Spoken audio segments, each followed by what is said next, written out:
What would you get if you combined Aristotle, calves, a lumberjack, and Chipotle? This man. My name is Alex Hormozi. I'm the founder of Acquisition.com. We're a portfolio of companies that does over $200 million a year. You must have come across this man and thought to yourself, how does a lumberjack make so much money? Today, my goal is to show you where he came from. I remember I'd be sleeping on the floor. I'd be miserable. How he actually got to where he's at. If you don't know who I am, my name is Alex Hormozi. I'm Acquisition.com. We have a portfolio at this moment of 6 companies that do $85 million, $100 million, $200 million a year. And what are his plans for the future? The goal is to get to 10 billion. The mission is to just make real business knowledge available for everyone. In order to understand his past, you have to understand the psychology behind this man. One of the biggest primary drivers for Alex Hormozi, and he says this in so many of the podcasts he's done, is crippling insecurity and needing approval that he got as a result of trying to live the life that his father wanted for him. And initially, Alex himself says most of the things that he did were driven by fear of disappointment. That led him to be jacked at when he was 15 years old. He was the editor-in-chief of a news magazine. He played 3 varsity sports and he graduated magna cum laude. Now, this was around 2011. Once he got out of college, he became a management consultant where he did space, cyber, and intelligence for the military. Sounds much cooler than it really was, but I had a top secret clearance. It sounded really good at dinner parties and just about only that. He did that for 2 years. And then at some point he realized he's living his dad's life for himself. He was not happy.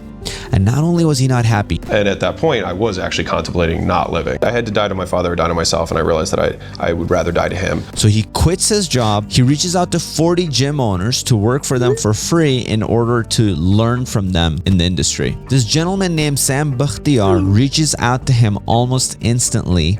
And at that point, Alex decides to sell everything and drives from Baltimore to California and does this ridiculous 39-hour drive. When Alex meets Sam is initially shocked. He does not expect him to actually be there. And Sam asks him, "Where are you staying?" And Alex responds, "I just drove straight from the gym." And Alex works with Sam Bakhtiar for 3 months as an apprentice from 4 a.m. to 4 p.m. every single day. Now at this point, the knowledge that he has plus some of the assets he has is now enough to launch his own business. And so in 2013, Alex launches United Fitness. Alex doesn't really have any money left over, and so he's literally sleeping at the gym for 9 months straight while he builds it from the ground up. When within a couple of months of launching his gym business, he starts finding success.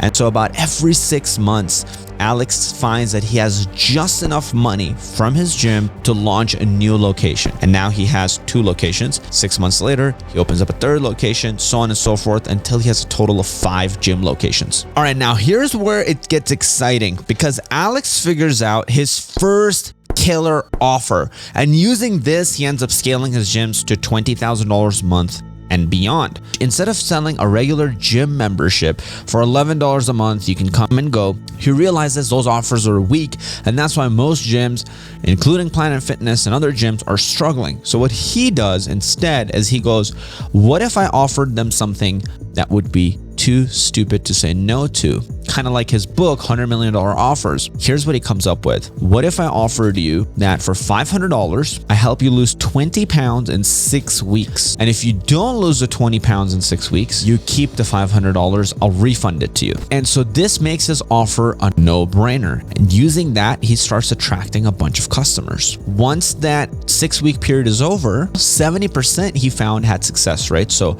he focused heavily on fulfillment and making sure that people got the result that they were promised. Most people did lose 20 pounds in 6 weeks because Alex offered them accountability, nutrition, and the training that they needed. And once people lost all that weight, most of the times, Alex then upsold them on his gym membership. He said, hey, look, is this the end of your fitness journey or the start of your fitness journey? Majority of the people, almost 100% of those people were like, this is the start of my fitness journey and I want to achieve more and do more. And then they would continue on the monthly gym membership. So using that technique, Alex was able to bring in a ton of new customers, get a lot of upfront cash, and keep monthly recurring members over time. Now, here's the brilliant part of all of this in my mind. Because he was charging people upfront $500, Alex could spend up to $500 trying to collect customers. And then because because that customer would stay after the 6 weeks, they would go on that monthly gym recurring membership. And let's just say the gym membership was $100 per month. Within 12 months of that customer staying on, now Alex has made $1,200 profit. Now, obviously, you have to account for the equipment, the rent of the gym, the administrative fees, the cost of labor and other staff members. So obviously the profit margins are going to be slightly lower than that. However, still, it was a very profitable business opportunity. And with Alex's killer offer, he was able to scale 4 of his gym locations to $20,000 a month at United Fitness. And then the 5th gym location, he was able to scale it to $50,000 per month. And right when things start going well, things take a turn. Alex goes to a mastermind that's ran by Russell Brunson. And at that mastermind, Alex did a presentation. And Russell was so blown away by Alex's presentation that he said, I don't think you should be in the gym business. It actually killed me because I was in front of all these people. I gave this whole spiel about why I thought it was awesome. And he was like, I think you should be showing other people how to do exactly what you just talked through. And at this point, Alex decides to sell all of his gyms for a whopping, drumroll please, $300,000. You must be wondering, well, why did he sell it for so little? Because that's the first thing I thought when I thought about it. Wait, if you do the math, I'll do the math right now. A few moments later, he is making $130,000 a month across all 5 of his gym locations at United Fitness. That's $1.56 million per year in revenue. So why does he sell it for $300K? Here is Alex's explanation himself. I probably could have waited a year and got him ready for sale and cleaned up all the books and done all that stuff. But I've just been a huge proponent of opportunity cost. And within 30 days, I was doing $100,000 a month in the next business. And I was taking home $100,000 a month, which was more than I was taking home from the 6 gyms. Regardless of whatever his reason was, he sells this, and this is when he has the biggest pivot that he's yet to have. And this is the pivot that's going to make him the man you know today, the $100 million man. So basically the deal that he was offering these people is he said, hey, I'll run a 6-week challenge for you to bring you new customers. I'll keep 100% of all the revenue of the new customers I bring in because, hey, I'm taking the risk. I'm paying out of my own pocket to run your ads. And then if any of these customers decide to stay afterwards, well, then you just keep all of that. Now, the problem was this. Most gym owners weren't ready for the inflow of customers that he was going to bring in. Most gyms didn't have either enough equipment or enough trainers to keep up with the newfound workload. This led to a lot of the new customers coming in for these gyms and deciding to refund everything. That also meant Alex had to refund all of the money that he got. Here was the second problem with this. From that 6-week launch, all of that money went to gym launch. What some gym owners would do to screw him over, Told all the customers who were there after we had left, hey, I'll keep delivering your thing, refund him, just pay me half what you paid him. So after they cut you out. Right. It was a flawed model. I didn't understand. I didn't get it at that point. And so we had $150,000 in refunds. this is how Alex ended up making $6.8 million in revenue in 2016. However, the money that he actually had in his bank account was about $1,000. How I can relate to it is me personally, there was a year I made a $1.7 million and I had $0 in my bank account, and I thought, that's interesting. There's so many ways to make $0. Now, around this time, he had already met Layla, who would later go on to become his wife. But at that time, he was still dating her. And he remembers looking at her and saying, I think you should leave me. I think I'm a sinking ship right now. And I would respect you. Like, we're cool if you want to walk away. Like, we're good. Like, I won't think less of you. Like, I would walk away from you right now because this has a very high likelihood of not going right. And she pulled my chin towards her and she was like, I would sleep with you under a bridge if it came to that. And it's hard to comprehend, but like, I had nothing. Like, for her to have that kind of belief was very, it was deep for me.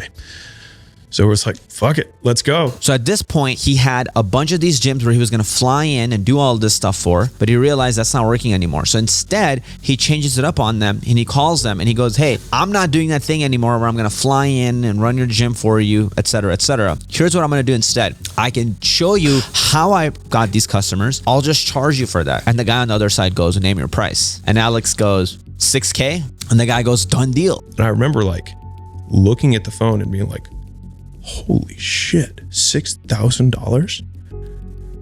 And I was like, oh, what card do you want to use for that? Wrote on like a cardboard box.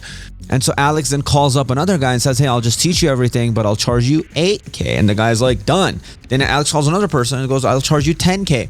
And by the time that single day is done, Alex has made $60,000 and he doesn't need to fly in, risk his own money, run his own ads, and do all of that. He just teaches them and boom, he can make the revenue like that. So now by doing the new business model and the new licensing model, Alex goes and in his second year of business goes on, makes $26 million with a ton of profit. Contrast that with year one where he made $6.8 million and no profit. And by the end of the third year, Gym Launch is already a company worth $100 million. And the key shift that Alex had to make was switch to this licensing model, go from done for you to DIY, do it yourself, go from a service-based business to more of an intellectual-based business. And that was his biggest breakthrough, because at this point he was charging customers $42,000 a year roughly just to be able to license his business model. In 2019 is the beginning of Prestige Labs, a brand new company that Alex launched. And this company's goal was to be a supplement company and to bring in a lot more revenue every single year for Alex. The way that he achieved this success with his supplement company is he leveraged Gym Launch and all the audience and customer base, the gym owners that he's already built through Gym Launch. Then what he did is he went to all those gyms and said, hey, if you sell these supplements, I will give you 40% of the commission. Plus you would have no overhead or operational drag, meaning you won't have to store the inventory. You won't have to store the products. They would work like a drop shipping model. A customer walks in, you have an Amazon Fire preloaded at your gym kiosk. Customers just click the things that they want, and then they would be shipped through Amazon. The gym owners don't have to worry about it, and automatically they'll just be making it a lot more revenue. And because he had such an aggressive affiliate commission system, these gyms were making a ton of money, and that's what led to the success of Prestige Labs. And within the year, it had done almost $20 million in top line revenue. Now, while you might be thinking, man, Prestige Labs was a huge soaring success, Alex, when he's talking about it and thinking about it, he thinks that that was one of the two big oopsies that he made. He thinks that he would have done better with the skill set that he had if he just focused on Gym Launch and grew that rather than having two companies and growing them simultaneously.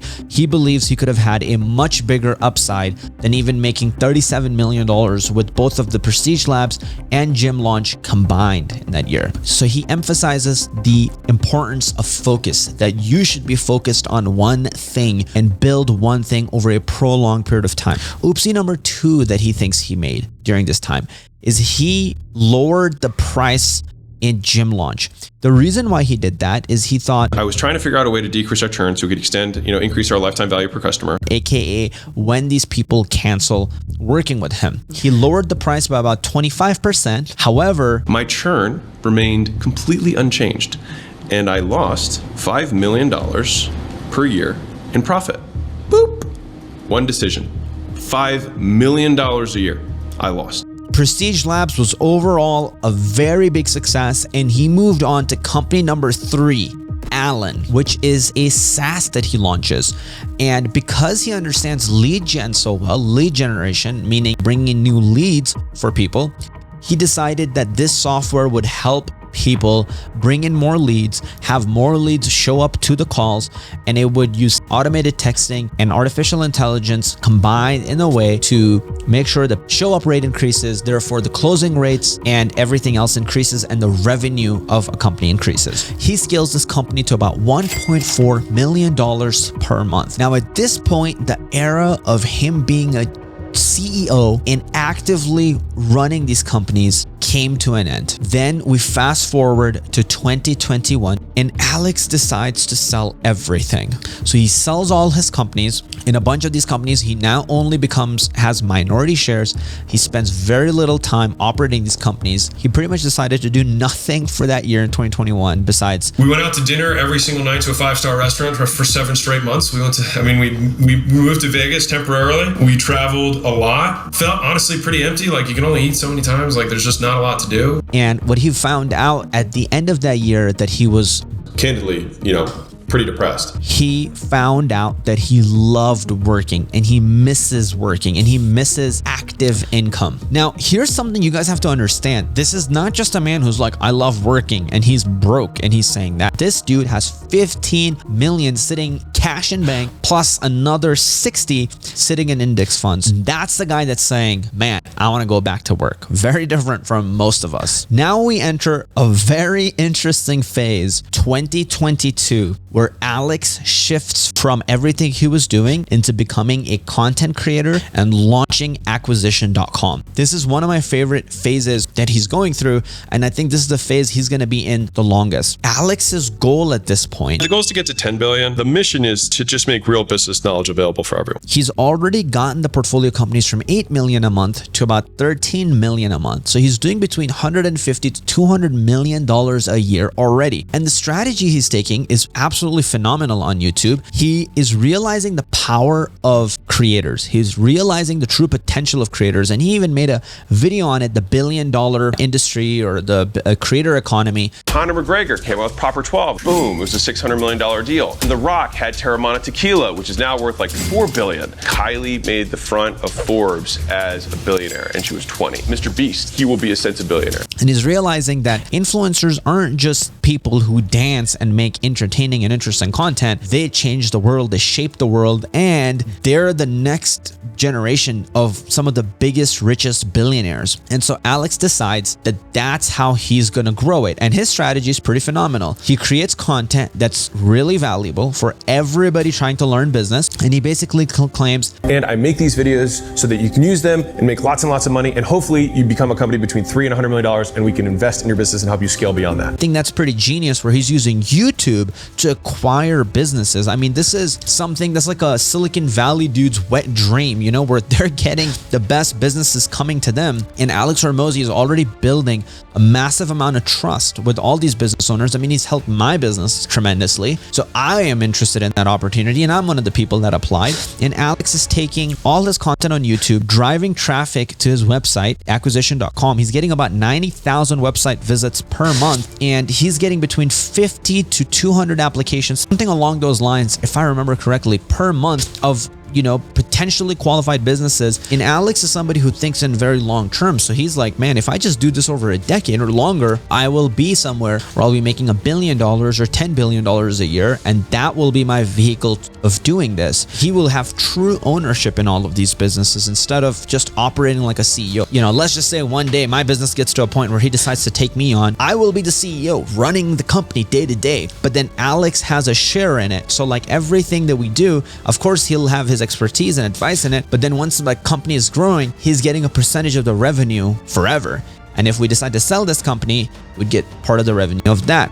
So that is the ultimate use and leverage of his time, in my opinion. I think this strategy is absolutely brilliant, and I hope that you take away from this that being a creator in today's world is the absolute most valuable thing. Learn the skill. It's the most important leverage skill, and it allows you to grow brand, and brand is greater than everything. That's the message I want to leave you with in almost every single video. So anyways, keep being awesome, Mosey Nation. Love you, and I'll see you guys in the next video. Bye.